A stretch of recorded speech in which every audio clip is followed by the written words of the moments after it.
Okay, so here we are, once again, and this is Notes Towards a Metapoetics of Paranarratology 1, subtitled, A 17-Part Reading, Elaboration, and/or Interpretation of David Antin's Varieties of Rhetorical Deception in Narrative and Non-Narrative Storytelling. And this is part, well, we've spent, considerable time discussing how and why it's somewhat problematic at this point, being off track, if you like that metaphor, or being, or having exceeded, right? Having exceeded the amount of time that we've had to serve this multi-course meal within a single period, a single, dining period.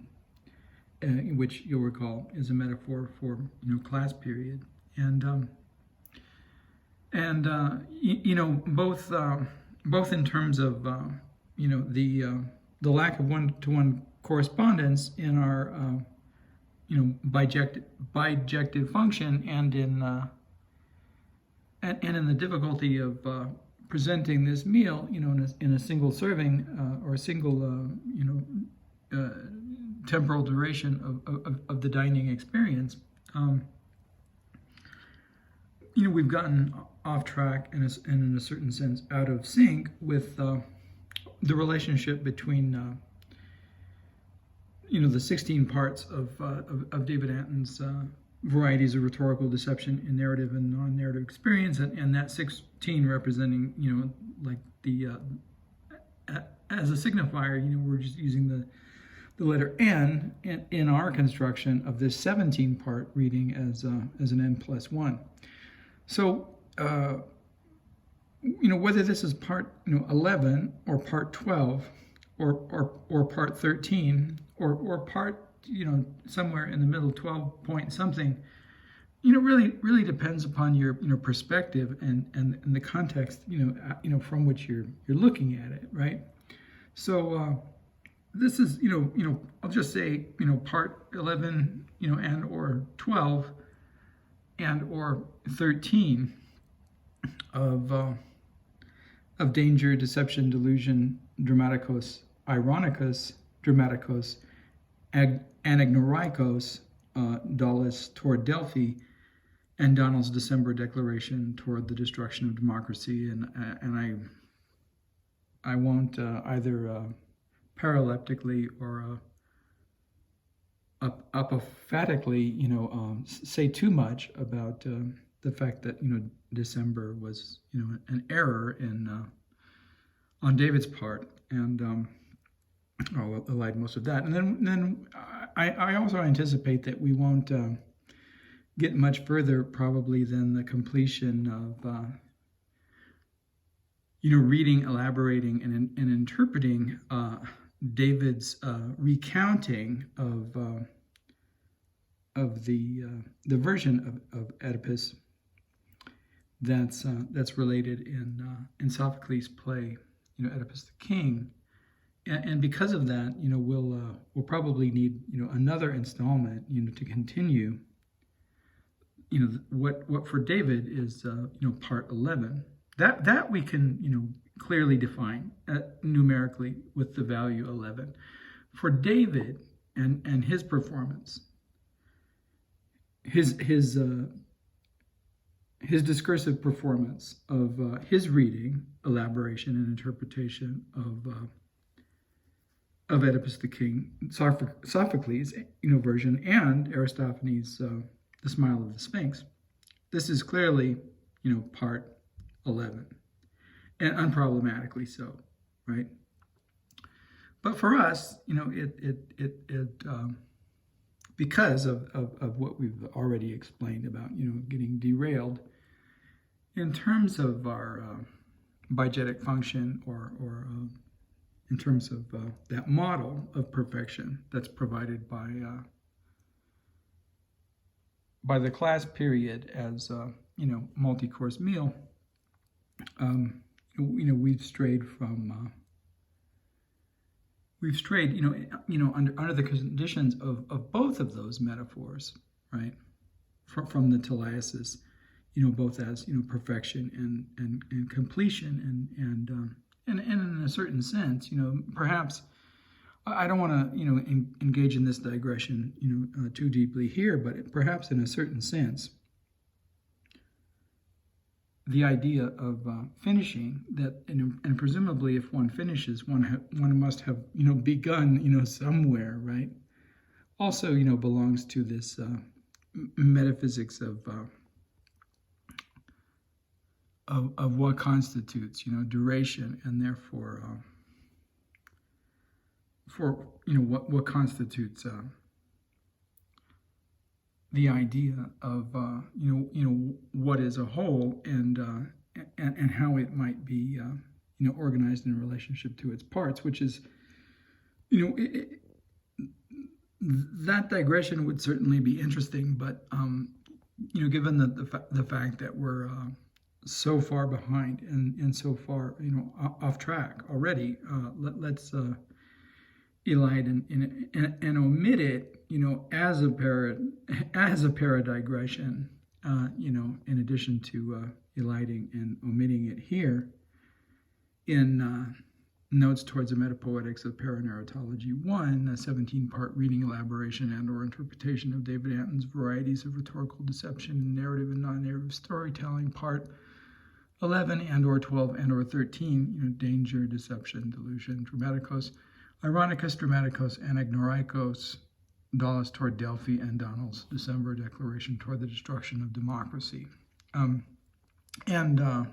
simply begin, if one can, reasonably say, such a thing, simply where we left off. And I believe where we left off, and before proceeding, back to where we left off,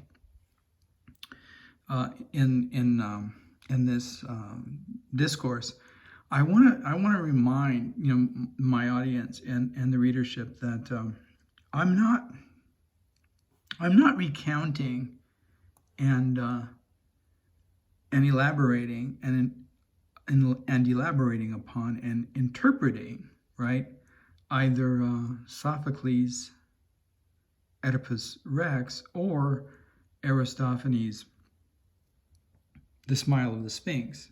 What I'm doing is I'm providing a reading, an elaboration, and an interpretation of David Antin's reading, elaboration, and interpretation of Sophocles' Oedipus Rex and of Aristophanes' The Smile of the Sphinx. So the distinction,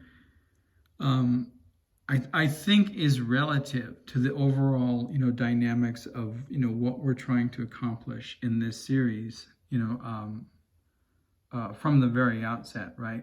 Which is constituted by the title, the dominant title, Notes Towards a Metapoetics of Paranarratology. So to frame, this active engagement within that understanding of Notes Towards a Metapoetics of Paranarratology, what I am now performing, or what we are now performing, a contract in fee through Theta, is a reading, elaboration, and or interpretation of David Antin's reading, elaboration, and or interpretation of Sophocles, right? Reading, elaboration, and interpretation of the myth, the story of Oedipus, the king, right? And of Aristophanes' reading, elaboration, and or interpretation of the story of Oedipus in his comedic play, The Smile of the Sphinx. All right? So there are several layers in which the idea of this story that exists, in the recursive beyond, recursively, somewhere back, was maybe a form, an abstract form of a story that belonged to the mythos logos. And then somewhere along the line, Sophocles, maybe because he wanted to win the prize at in the annual, was it annual or was it biannual? I can never remember details like this, but either the annual or biannual tragedy contest chose this particular aspect of the mythos logos, the mythology, chose the story of Oedipus.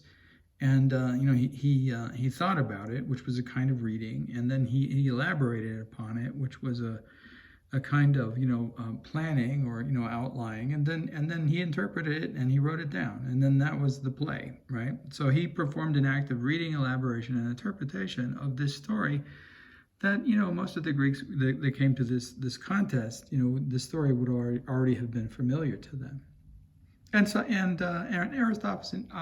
Aristophanes obviously did the same thing, only he did it under different muse, right? So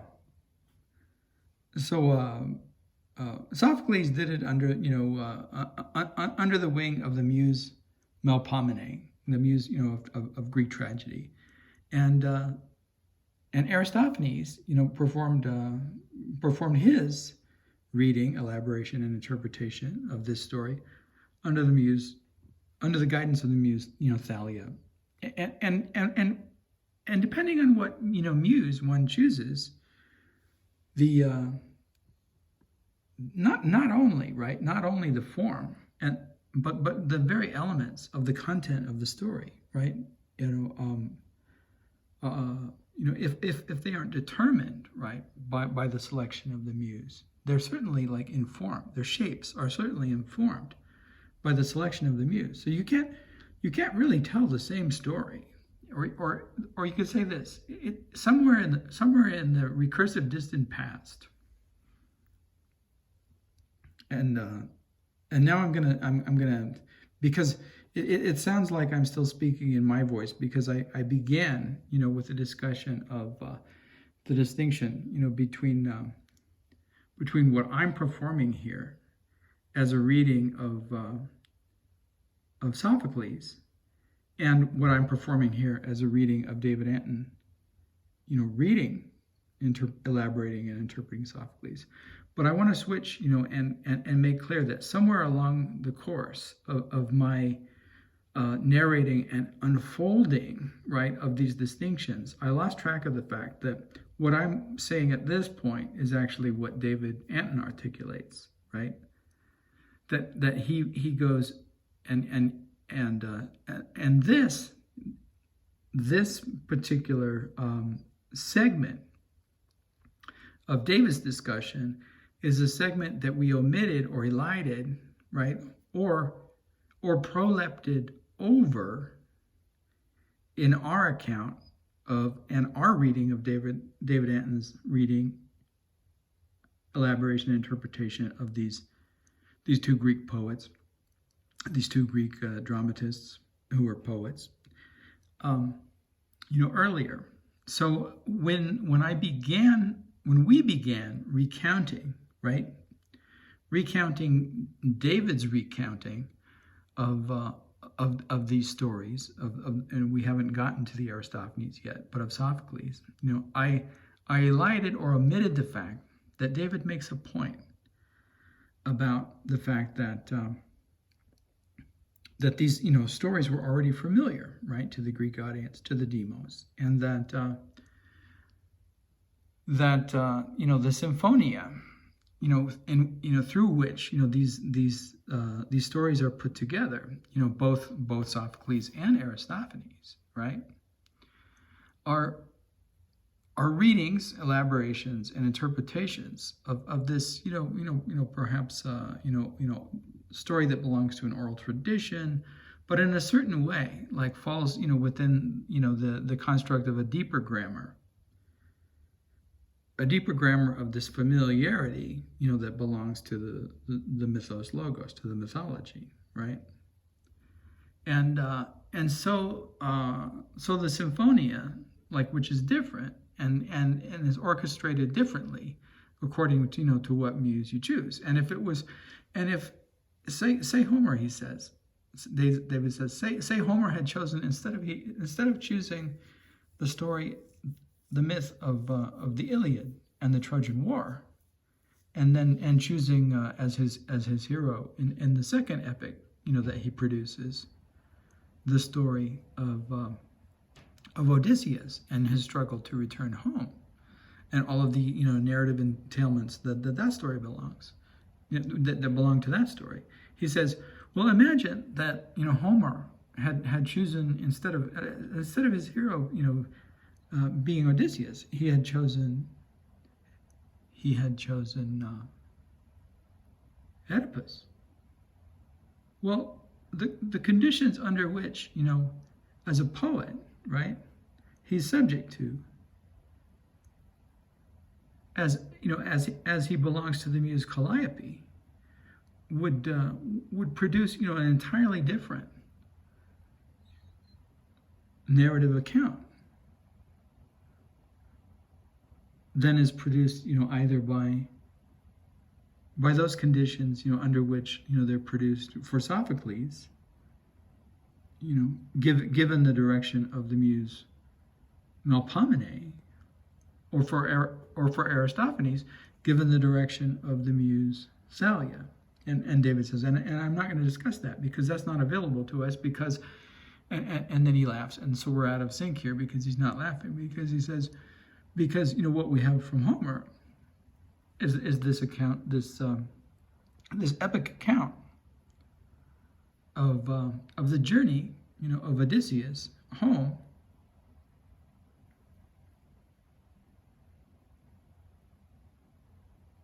from Troy, home to Ithaca from Troy, right? Home to Ichthos from Troy. And but he says there's nothing inherently epic about that journey. If one wanted to reconstitute it, as a play, one could just choose the right moment, to engage it, and it could be that moment, when he says, rather than beginning with sending Creon, as a messenger to the Delphi, to the oracle of Delphi, to the Sibyl of Delphi, it could begin with Oedipus, patting the head of his dog, Argus, right, and the recognition, of the dog, and the rest of the story could be told in the same way that it's told.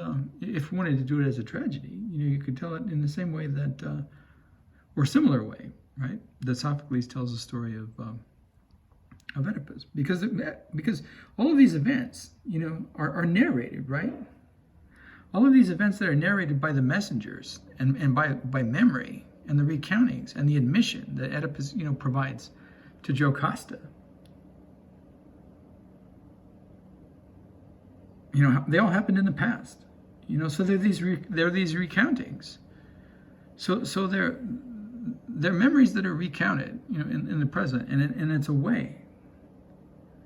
It's a way that Melpomene has of orchestrating, these events, because that's the way she likes to do it. And Thalia likes to do it in a different way. And Calliope does it in a still different way. And with Calliope, you've got all the time in the world.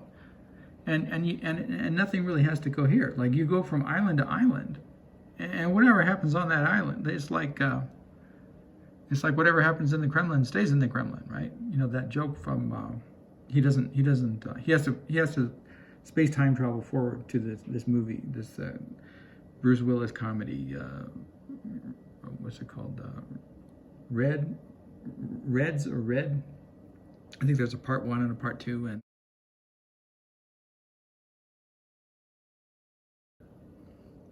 so the aesthetics, the way that Calliope puts together and collages the materials out of the mythos logos, and the solutions, to the way that a narrative, calliope develops, versus the way that that a story or a narrative under Thalia or Melpomene develops.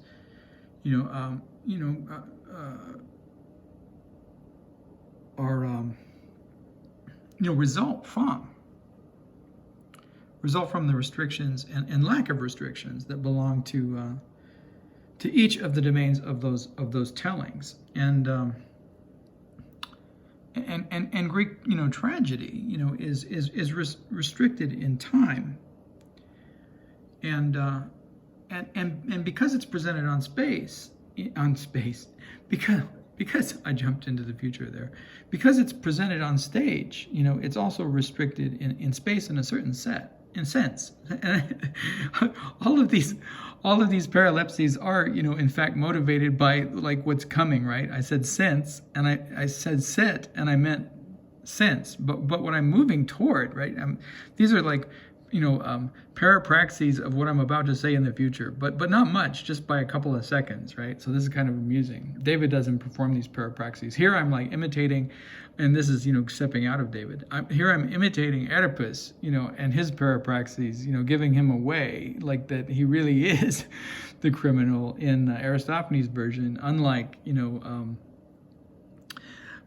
Sophocles' version, where those parapraxis don't take place on the part of Oedipus. All right, so, but what I meant to say was, when I said, set was in a certain sense, but then what I'm trying to say is that if you're limited to a real space in real time, like the way that tragedy and comedy is, and you want to account, right, for all these scene changes, then it's pretty difficult, to produce this elaborately unfolding landscape, as it's represented in, under the muse of Calliope, say in epic form, right? In which, because you're not presenting this thing on stage, and even if you were to recount it and retell it, verbally, it's still like an imaginative construct that the imagery of which exists in your mind and in the mind of those hearing the story, but doesn't need to be represented physically. And he laughs. Doesn't need to be represented physically on the stage. Can you imagine? He says, what an elaborate apparatus. Even technologically, the techne. Can you imagine the techne involved in all of the transformations? In the way that a story like Odysseus' return, to Ithaca from Troy, unfolds in the Odyssey, and the problems of representing, these mythological creatures, like the Cyclops, and the fact that these Cyclops, are large enough to eat sheep, in kind of a bite, and have this huge monstrous eye. I mean, imagine how ridiculous that might look on the Greek stage. So even your choice of content, right, is in some ways restricted by the muse, and the choices that are available to Homer under Calliope are very different, from the choices that are available to Sophocles in particular, because tragedy requires a certain sense of decorum, right? And it's Taliesis, is involved in like this level of artistry that recognizes sincerity and decorum in a certain way, and not the ludicrous and absurd. Now, you could say, well, under Thalia, couldn't you present a ridiculous-looking, Cyclops called Polyphemus, and it would just be funny, and maybe instead of being large, right, like he's a dwarf, and David says, well, it's possible, but it wasn't really a convention at that time, and the humor resulted rather, from this, from this interaction of this cast of characters who were basically stock characters. You had the Iron, the Bumbalokos, you had the Alazon, and then he lists, and then he goes on and he lists all of these potential like stock characters. in comedy, and how, you know, and rhetorically, like, describes like how the interaction between various stock characters is like a humor function in Greek comedy. And he says, and I'm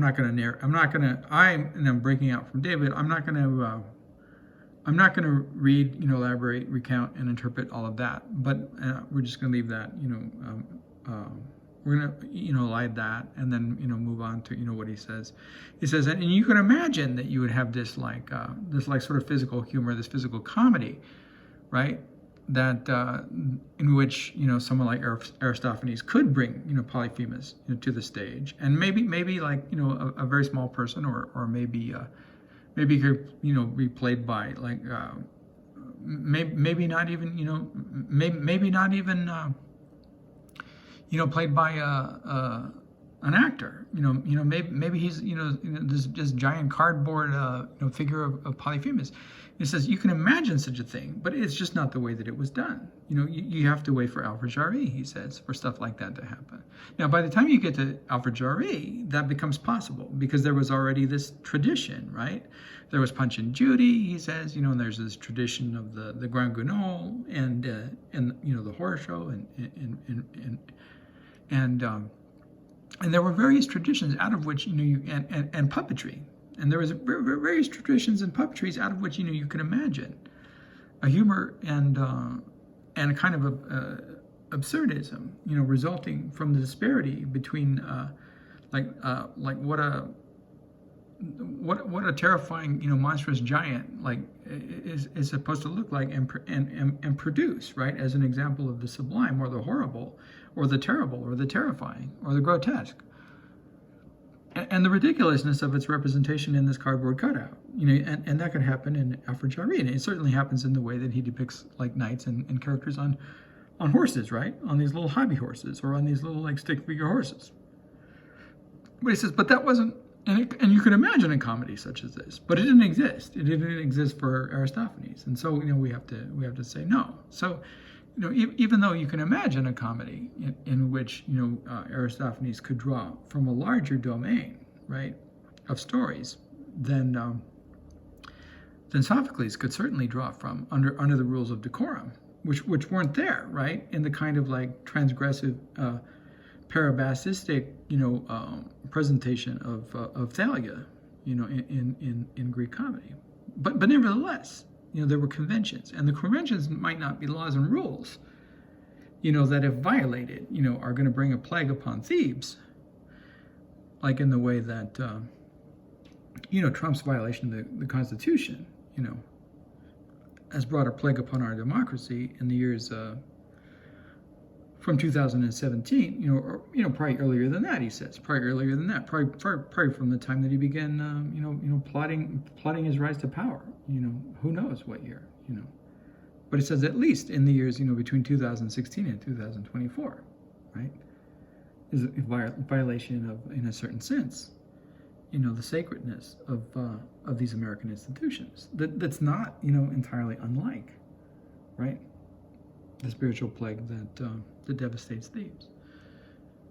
And he says, and he talks in a little bit about, you know, the way that, you know, if you wanted, right, if say you wanted to perform like the rise of Trump under the conditions of, and this is, recall, like all I'm narrating now is what David Antin performed prior, you know, to his beginning this discussion of Oedipus and his recounting of Oedipus as it's told by Sophocles, right? This was the introduction to that, and that's something that we omitted, you know, before, and I'm returning to now as a kind of analepsis.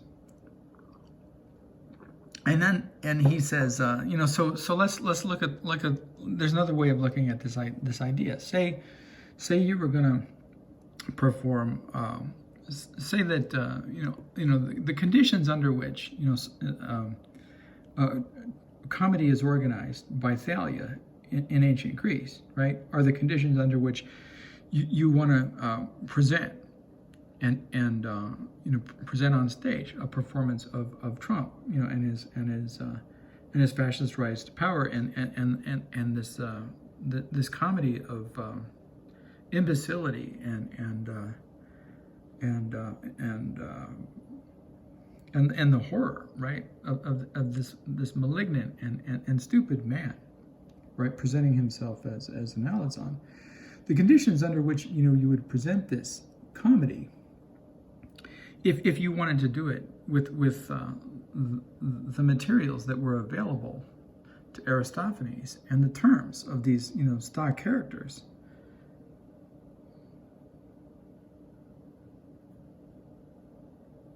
you would be limited in a certain sense, to the materials and the forms and the modes of comedy as expressed, by this particular moment in this particular theater, and you would do it in precisely this way. You would choose a stock character that would represent Trump's relationship to this cast of characters that are available for you, and you might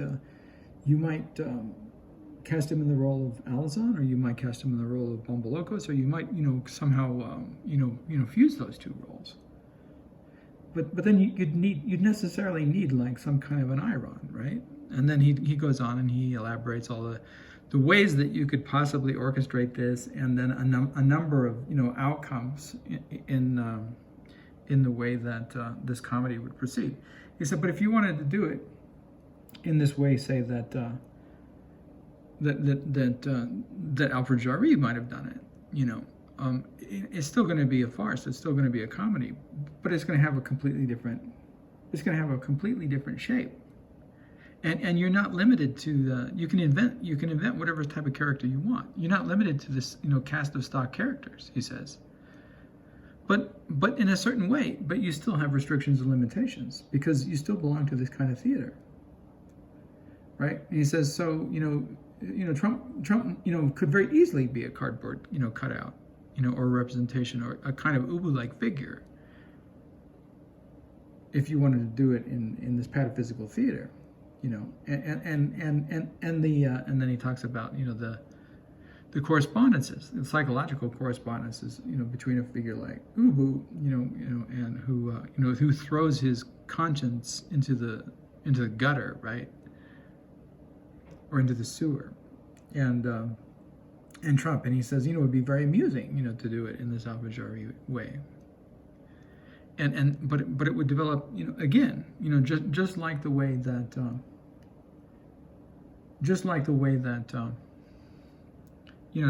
Depending on what muse you have, it shapes the outcome of your story. It would be a very different story than the way it would be told, if it belonged to Greek comedy. So he talks all about that, and we're prolepting back into where we were at this point, and I'll take up where we were, and again, so. Just as a reminder, I'm reading, elaborating, and interpreting, David Antin's, reading, elaboration, and interpretation of Sophocles' reading, elaboration, and interpretation of this myth of Oedipus. All right, so where we are is in this moment, recounting, David Antin's recounting of the narrative of Sophocles' presentation of this story of Oedipus at precisely that moment in which a man from Corinth who's simply referred to as a messenger arrives and tells Oedipus that his father, Polybus, has died, and Oedipus is happy, and that surprises the messenger, as you would imagine. David says, and you can't figure this out. It's like, well, why is he happy? And then because he doesn't realize, right? He doesn't realize that this messenger, doesn't realize that. Or at least, Oedipus doesn't believe that he realizes, and that and he doesn't, he doesn't have he doesn't have all of the pieces of the puzzle, to put it all together and to be aware of the fact that the reason that the Oedipus fled home to begin with is because he learned from this prophecy following, right, this incident in this well, it wasn't a bar, but was a drunken celebration, following some kind of event. Now, whether that event was a ritual or a contest, a game, or a wedding, or some other form of celebration. David says here, I don't believe it's specified in the text. He says maybe it is. Like he's narrowing his eyes, right? Saying maybe it is. I don't know. He's like suggesting some kind of doubt. Maybe he says what I don't remember that element. He admits to not remembering what the event is, or in which the celebration, in which this drunken guy, suggests to Oedipus that he's not his father's son, and that's what inspires Oedipus to go to the Oracle of Delphi, and ask this question: Who are my parents? Who are my parents? And get this slant angle response, right? Or this response that doesn't really answer the question. It says you're gonna doesn't say who his parents are. It says you are destined to do these things, and one of these things is to murder your father, and one of these things is to marry your mother. And again, like Oedipus is so traumatized by this news, because it comes from the mouth of, not the mouth of Aletheia, herself, but the mouth of a spokesperson for Aletheia, because she's the muse of Delphi. She's a Sibyl, and she's bound in a certain respect to tell the truth. She's not like Trump, like who can lie, like anything. And David jumps into the future here. He says anything that this horrible man says, none of it is trustworthy, and all of it, just belongs to this ego aggrandizement, and narcissistic self-investment, and none of it is even has any relationship, right, in any way, shape or form, to anything that could be defined as truth, or fact, or even information. Like he's not even capable of processing information. He says, so, in that respect, the muse, the muse, he doesn't make that, parapraxical error that I just made. He says, in that respect, the oracle, right, at Delphi, right, employs, an entirely different kind of deception, than Donald Trump, because of her deception, or the lack, he says, the lack of a one-to-one correspondence. He doesn't use the expression, bijective function here, but he does use the expression one-to-one correspondence. He says, her revealing, and I think he uses the word, and I think he references the Greek word and refers to, this kind of apocalyptos, right? Revealing. I think he distinguishes the revealing of the Sibyl of Delphi, and the way that she reveals truth, uses a different word, uses apocalyptos as opposed to anagnoreikos, the not knowing, and it would make sense because she's never been in a condition of not knowing, right? Of aneuresis. She's never been in an aneuresis. So the word, the revelations that she provides are don't belong, to that set of repression, and suppressions of information. And we get to the character of Tiresias. He says it'll be a little different, particularly as the narrative unfolds in Aristophanes. And then it becomes interesting because there's a lot of missing information, and the rhetorical deception operates under entirely different conditions than they do here. But he says, like, unlike Trump, who's bound like by no relationship to Aletheia whatsoever, like the deception of the Sibyl, if we can even call it that, is situated in this relationship in which the only relationship that she's allowed to have to these figures of the pseudologoi, and apate and Daulis, have to be maintained under the dominant conditions of aletheia. In other words, like she can present her argument in a way that is difficult to interpret, or in the form of a riddle, or unclearly, or euphemistically, or whatever. And there can be a kind of like figural barrier or gap between the truth, as would be expressed, most simply, and the truth as it's expressed, via these obscuring, uses of rhetoric. But she still has to tell the truth. And this is the problem for Oedipus. If he's going to continue to believe in the metaphysics of his own mythos logos, he has to understand, he's bound by the conditions of this prophecy, right? And Trump's delusions are entirely different. He becomes bound by the conditions of his own delusions, which is interesting. And then he goes on a little bit about that. But I'm gonna, skip over some of that and then continue with the way that he narrates the story, per se.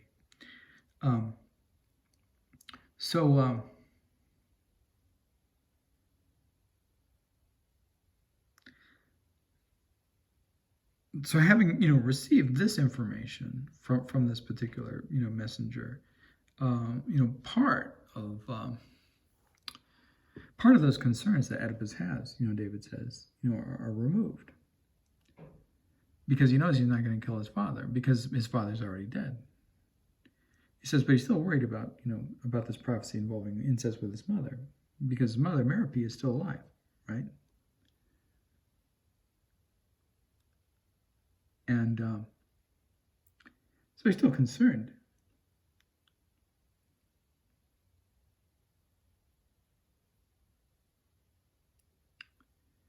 And he reveals this,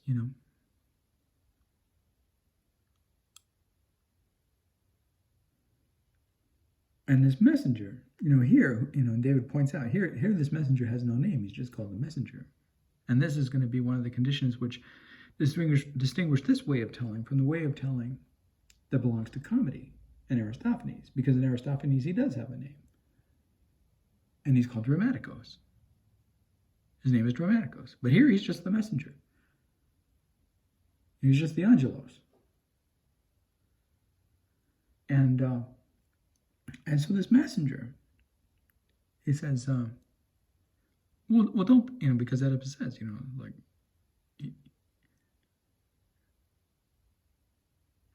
there's this prophecy, and I'm worried about, I'm worried about this aspect of it too. And the messenger says, don't worry about that. That's not important. That can't happen, he says. And Oedipus, like, his eyes get big. He says, that can't happen. He says, why? The messenger says, well, Merope isn't even your real mom. So that's impossible. You can't commit incest with this woman. She's not your real mother. And then Oedipus' eyes, that got big. They get even bigger. And he says, well, what are you saying?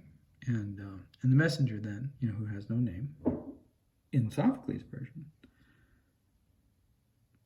but who has a name in Aristophanes' version, and that name is Dramatikos. He explains that, years ago, many years ago,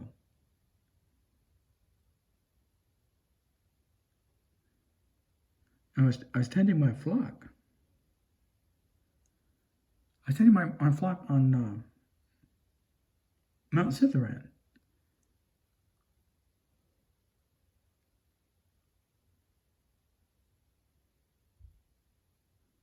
And this other shepherd,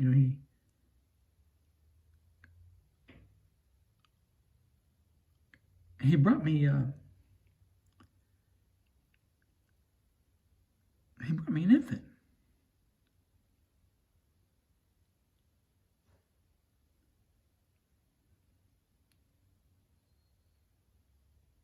And he said, I was in, this is what he said. He said, I was instructed to kill this child because there's a terrible prophecy. And then David halts himself. He says, oh, no. No, he doesn't say that. I almost committed an error, he says.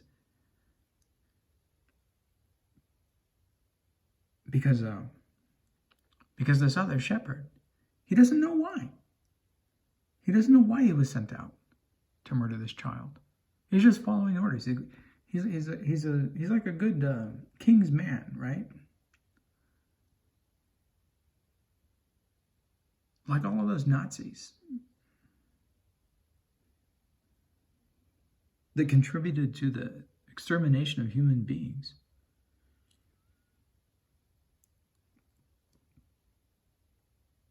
In Germany, under Adolf Hitler. And then later claimed they were just following orders. Extermination of Jews, and European gypsies, and people with disabilities, and with resistors. And later, and later the only justification, he says, was the fact that, they were following orders.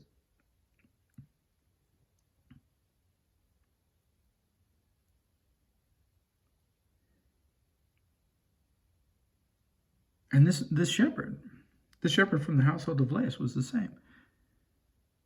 He didn't know. He didn't know why he was killing this child. He was just following orders, right? And he says, and then he comes back to our future, and he says, and this is the kind of logic in 2016 that democracy in America will be exposed to.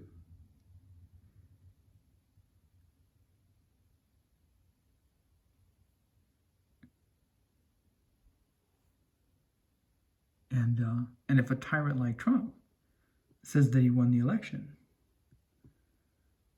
these Magagaites, he refers to them as, are going to do legwork and look at the information, find out the results.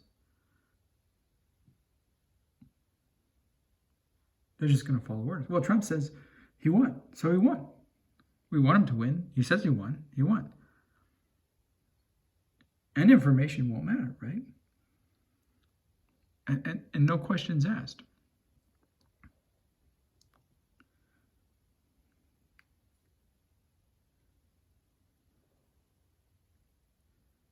So this shepherd, he doesn't know. No questions asked. He was sent out to kill this child. He doesn't know why. He doesn't know about the prophecy that this child is prophesied, to kill his father and commit incest with his mother. He was told, go out and kill this child. Is that okay? But unlike the Magagaites, David points out, he has a conscience. He feels bad about it. Feels kind of bad about it. And unlike, right? He says, unlike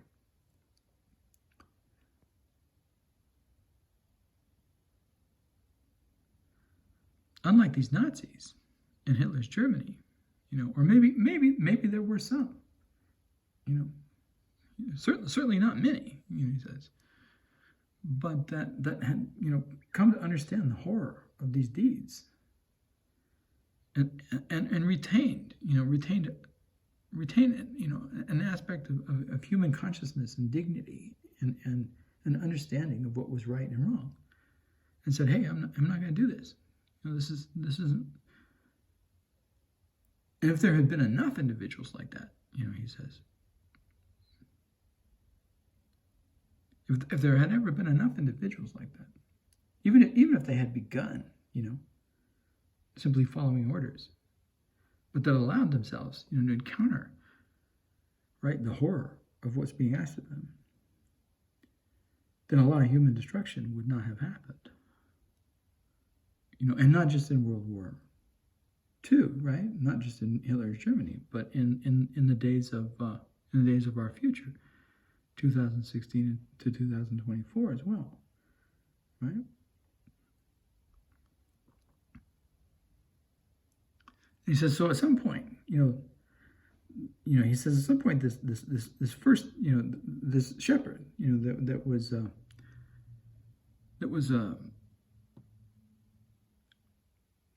handed over from Laius and Merope, and told to take it out and destroy it. To this child, take the shepherd that was told to take this infant out and destroy this child. At some point, first he agreed, and then his conscience set in. So at some point, he wasn't a Magagite, David says, but if he had been, at some point, he would have recognized, what we're doing is wrong. Maybe he would have said, Joe Biden won. Joe Biden won the election in 2020, and maybe he would have said, and if we let Trump run again, he's going to do exactly the same thing. If he loses, he's going to claim that he won, right? And there's already this woman. David points out the fact that in Arizona, in the midterms in 2022,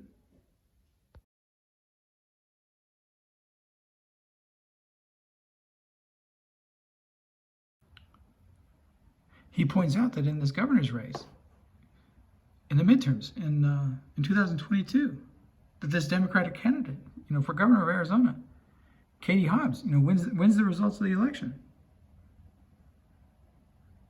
But the Republican candidate, Carrie Lake, she refuses to concede the election.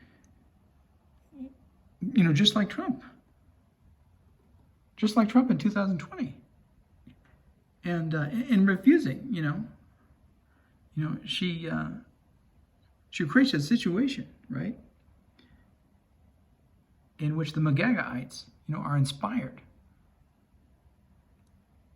to do the same thing they did on January 6th, 2021.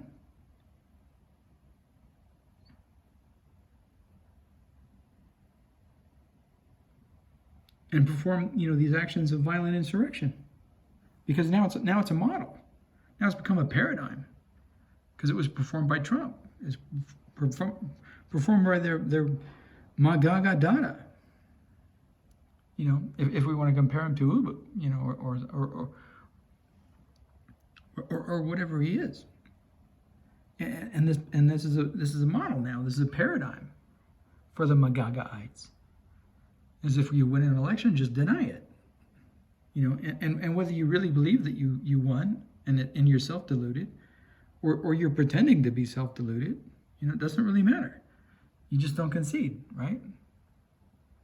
And this is their strategy now. And they justify the strategy because Trump says it's okay. And so if Trump says it's okay, it must be okay, right? Because Trump said so.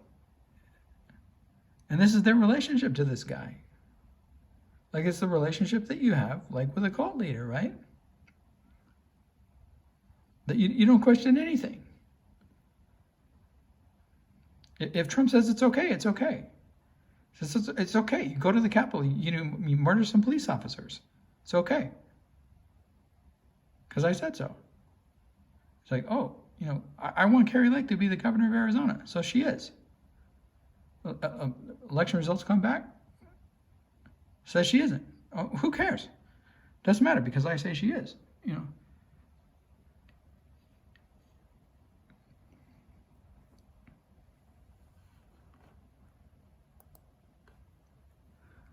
But maybe at some point, one or two of these Magagaites, is something like that shepherd.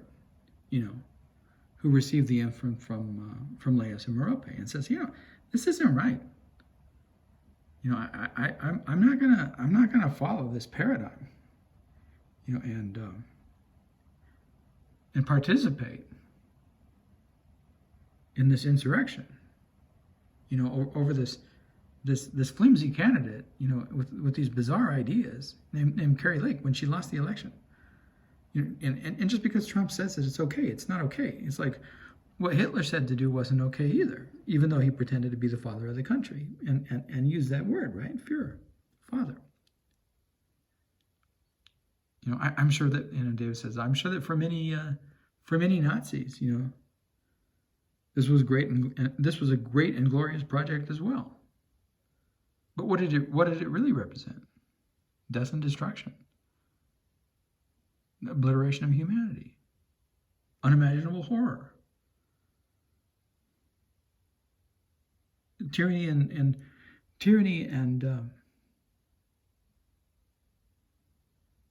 suppression of human rights on a scale almost unimaginable.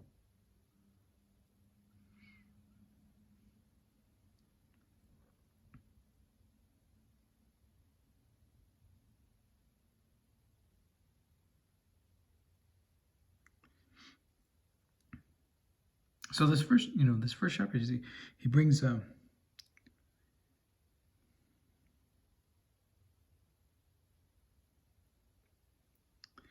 he brings this child into this second shepherd. First messenger brings the child to the second messenger. And he says, I was instructed to kill this child, but I don't feel right about that. I was instructed to deny the results of this election and participate in this insurrection, but I don't feel right about that. Something wrong with that. It just doesn't seem right. And he makes the comparison. He doesn't confuse the two events. He just makes the comparison. And so this messenger, narrating the story, said, okay, well, I know you don't have the resources, to take care of this child, but my wife and I can raise this, child, or maybe, maybe that's not the best idea. He says,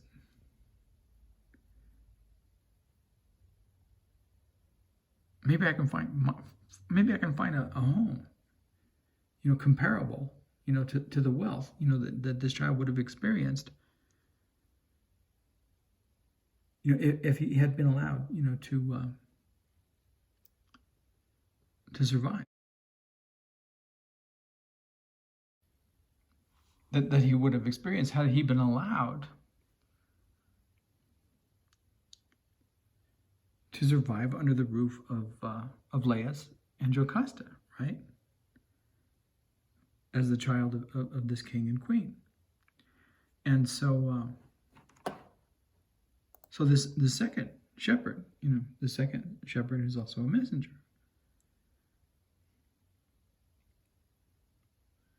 Decides that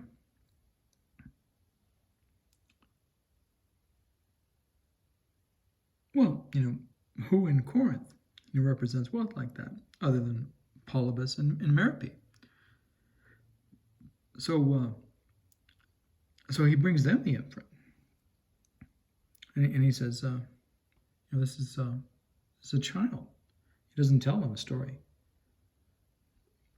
the entirety of the story. He just says, this is a child that I can't raise on my own, and that I give as a gift to you, and I'm hoping that you can take this child. And they accept. And then Oedipus's eyes get big. Again. As big as they did the first two times, David says. Maybe bigger. Maybe even bigger. And he turns to the chorus. And the chorus in this regard, David says, represents the people, the demos.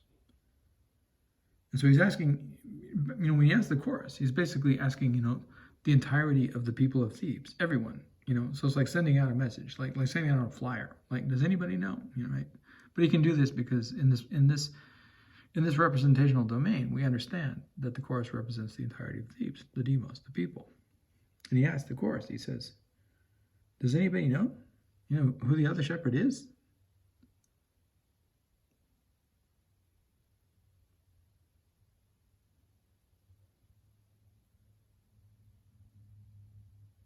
or where he might be now. And the chorus responds, yeah, we know who he is. It's the same shepherd. It's the same witness. It's the same messenger who observed the murder of Laius at Daulis toward Delphi, at the crossroads where decisions are made that can't be unmade.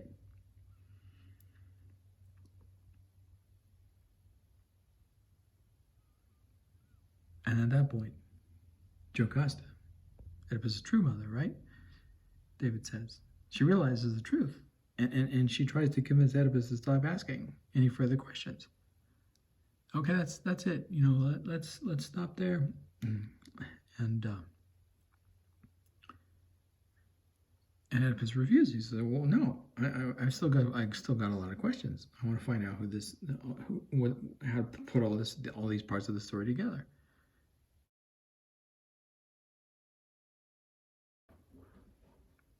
And at that point, Jocasta, she runs off stage.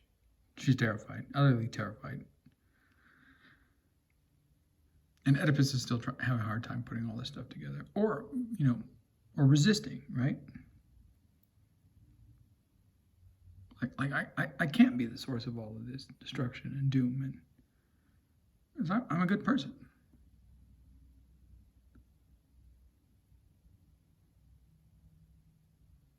Repressing, maybe his own understanding that he is in fact, right, the cause of this, the spiritual harm that's befallen Thebes as a result of the breaking of these taboos, and that he is in fact responsible for the plague. Whether that plague manifests itself, as whatever it manifests itself as in Thebes, or as it manifests itself, in our future America, in this form of the coronavirus, and all the lives that are lost to the coronavirus.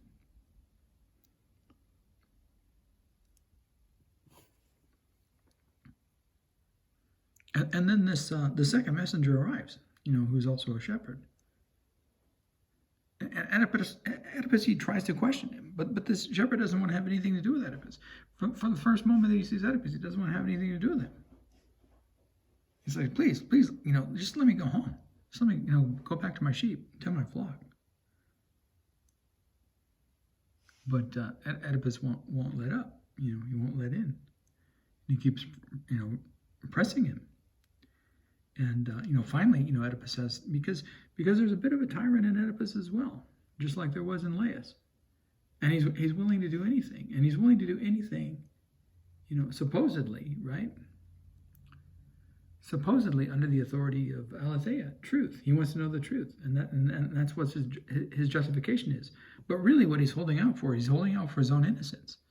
So he's pretending like he's doing this, right, in order to discover the truth and the facts of this matter. But really, he wants to be the innocent one who saves Thebes from the destruction of the plague.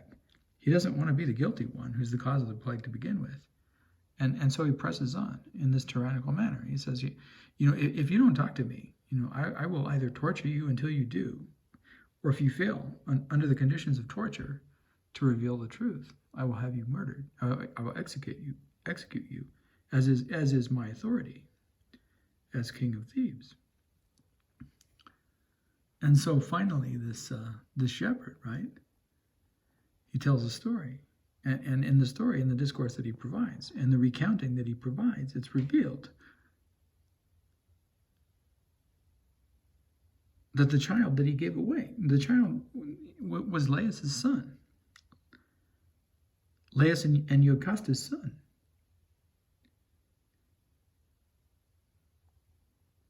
And he reveals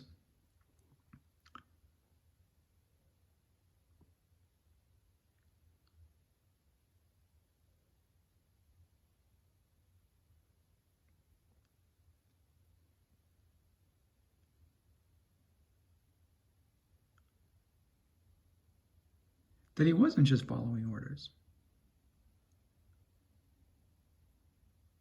but he knew there was a prophecy You could say this is like a mini, anagnoreikos, or a mini parapraxis, because we thought that he was just following orders and he didn't know the story about the prophecy. But it turns out that he did, or at least he says that he did here. Maybe he found out later.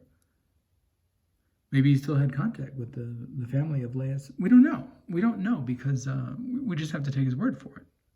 So we don't know if he knew, when he was provided with this child, the terms and conditions of the prophecy, or whether he's just following orders, like a good little Nazi. We don't know, because according to his testimony here,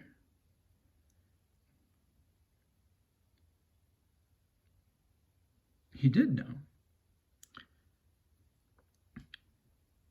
But if he did know, he had never informed.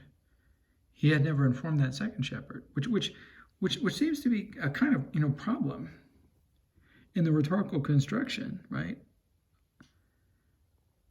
of the events of the plot. It's not plausible, and yet we have these two different witnesses and these two different messengers, and these various aspects of the revealing or the not knowing, and the terms in which the plot unfolds, in order to create a good tragedy, has to allow for these discrepancies, and it's only it's only us, David says, as careful and insightful readers and interpreters and elaborators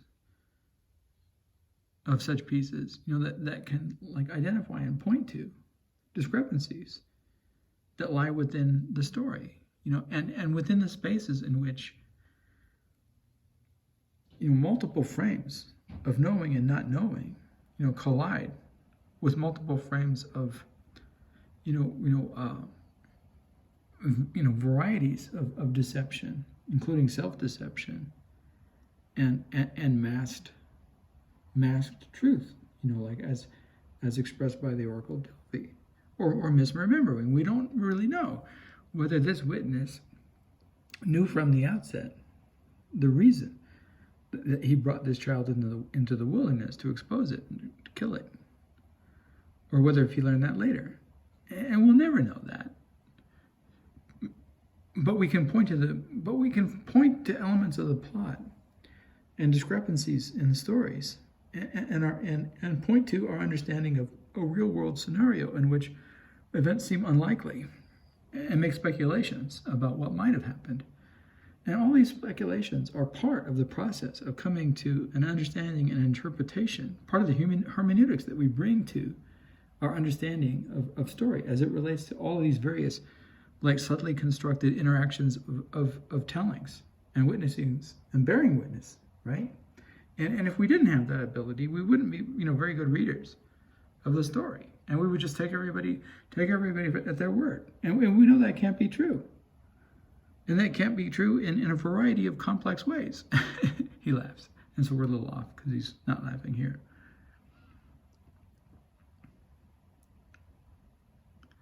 But he says, but in this part of the story, this particular shepherd says that he knew that there was this prophecy, that this child was going to murder his father. And David says, and I can't remember, but we could go back to the text and we could find out. But he says, I can't remember if he also reveals that this same child was going to marry his mother, was going to marry his mother, Jocasta. David says, I can't remember, whether this witness also reveals that he knew that part of the prophecy as well.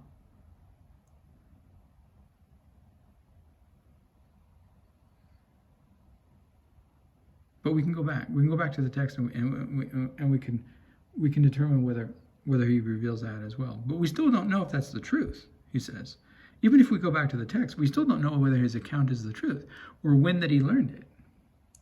If he learned it at that moment when he received the child, or later in his later interaction with the royal family. We don't know, and we'll never be able to know. Even if we go back to the text and we determine, what he says in this moment, we can't determine, based on the evidence within the text, whether he's entirely telling the truth or not. And then those kind of ambiguities inform our understanding of how this work, how we can put this work together. In any case, David says, so now all of the apocalyptoi are available, right? And all the revealings have been made, and all of the anagnoreikos, should at last, right, unfold in this moment, the final and complete, right? Complete in the sense of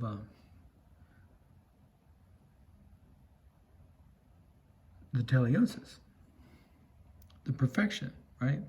That's the striving for the completion of, one could say, a one-to-one correspondence between, the story, as a series of events that unfold in time, and the truth of the way that the various collage elements of such a story fit together and form, not only a narrative, that was my mistake, form not only a story of the events that can be judged as a kind of truth to the best of our ability, right, if we were a court of law, but also, like, how it fits together as a narrative, because clearly it's much more than just a fable or a story that you might hear, at bedtime, but bears upon, like, the self-understanding of not only Oedipus, but of all the other characters in this drama in a significant way that has, like, this value as a psychological function, self-understanding.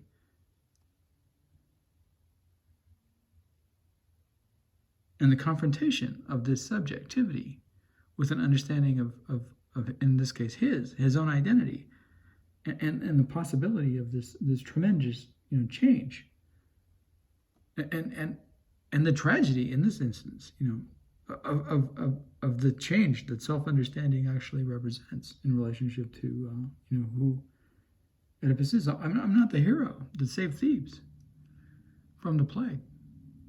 I'm the villain in a certain sense, even though I didn't know. But according to the laws of taboo, intentionality doesn't have to be there. I'm the cause. I'm the source, of this plague. So whether it's a result of my self-delusion, and the repression of this knowledge, that I have, or whatever, or something else, I'm the cause. And this terrible change, right, and the impact that it has, like, is too much. It's too much for him to bear.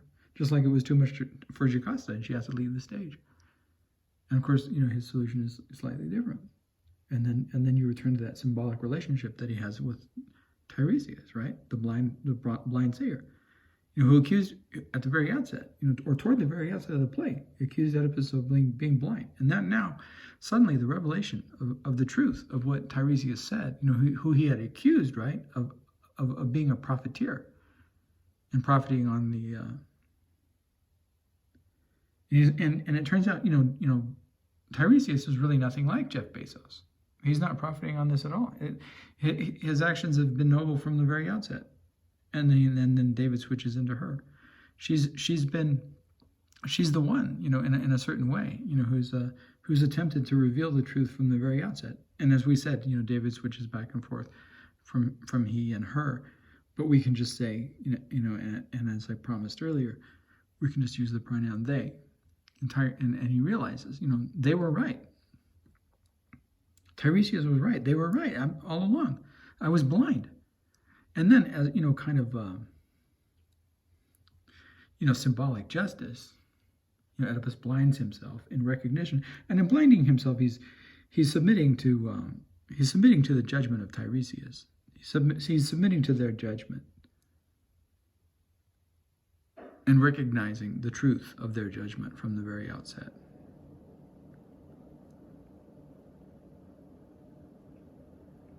Jocasta, of course, Jocasta was never accused of being blind, but her solution to this problem is even more horrible than Oedipus, and she hangs herself. And where does she hang herself? Precisely where? The most horrible of these these violations of the taboo, were engaged. She hangs herself in the bedroom, in which she slept with her own son, and so there's a kind of symbolic relationship to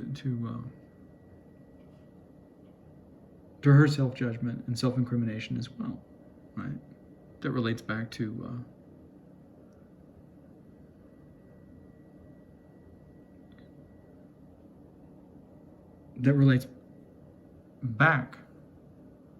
to the manner in which this particular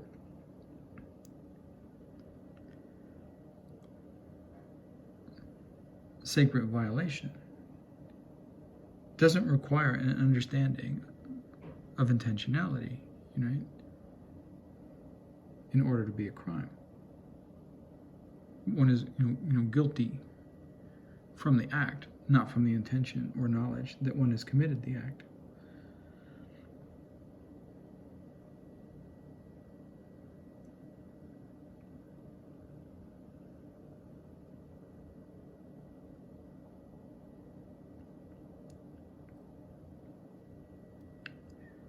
And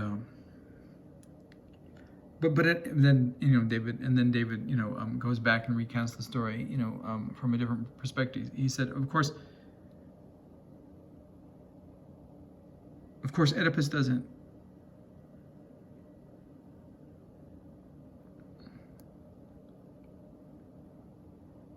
realize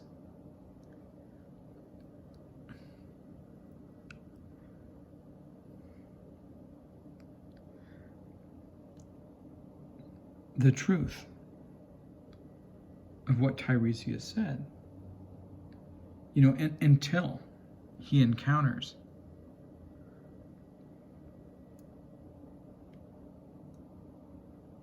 the punishment that his mother has inflicted upon herself, and sees her, hanging there in the bedroom in which he finds her. And so again, it isn't until he physically sees, right, her body and all of the guilt,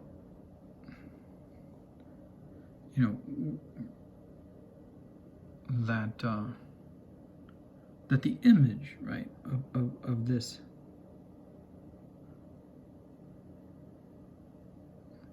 victim of circumstance, right, expresses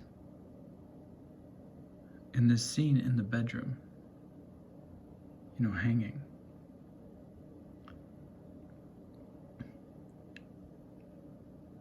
That being unable, perhaps, like to bear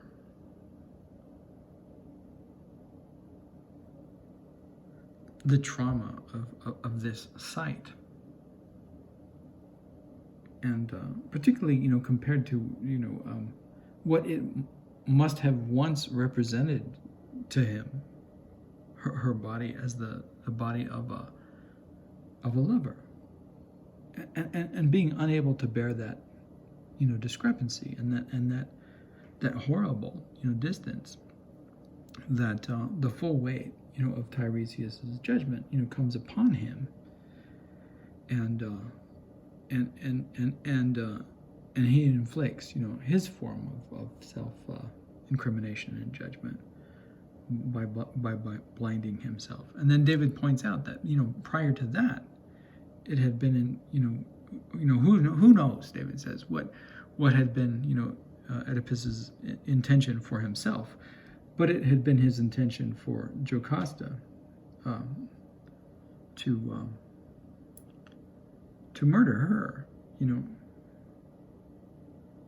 as well,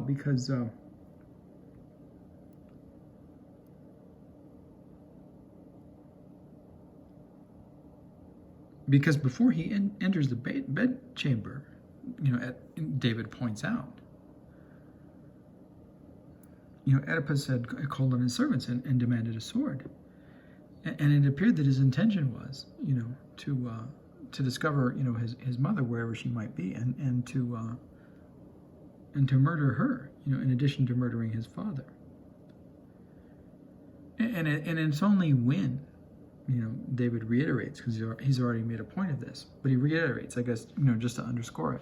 It's only when, he sees her body and how, whatever meanings, that body and whatever desire that body inspired in him at one time. Now, everything has changed, and his eyes, cannot even see in the same manner that they once saw. And his understanding, of Tiresias and the judgment that he so, desperately tried to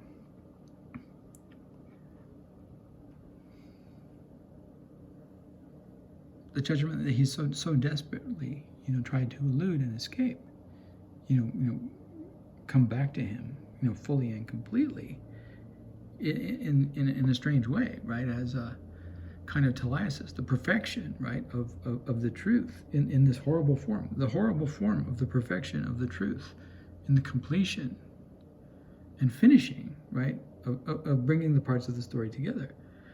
And it's a horrible truth, and it's a horrible telesis, but it's there nevertheless. And that's the moment in which the judgment seems to offer itself, and he has this sword, but apparently he's dropped it, and he reaches for the corpse of his mother, who was once his wife, and he takes the pins from her gown that hold her gown to her body. And with them, he blinds himself. Submitting, to the judgment of Tiresias, and the claims that they made about his guilt. And he says, and that's the way it unfolds in Sophocles, and he says, okay, so given all that, now let's compare that with the way that it's presented in Aristophanes, and that's what we'll do in the, and that's what we'll recount. We'll recount David's recounting of that version of the story in the next segment that we provide, or let's put it this way, because I've tried to make clear the levels under which we're operating, but